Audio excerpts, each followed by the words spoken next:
بده.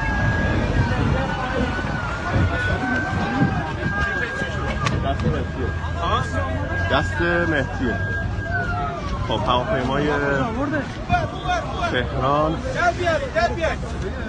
زود خیابون اومده پایین. دیدش دور زدنش آقایون بری کنار دور شید. مهدی اومده؟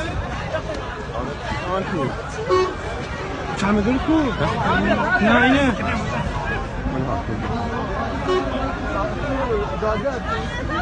علی بیا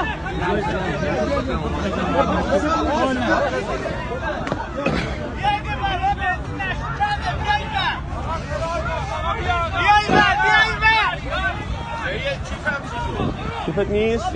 چی توش داری؟ گفت من میارم برو پایین. اشتون آقا نگرانه. کیفتو برداشتی؟ مهدی کیفت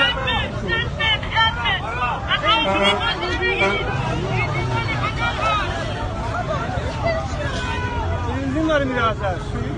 مهدی خبرشون رو سریع اعلام کنید.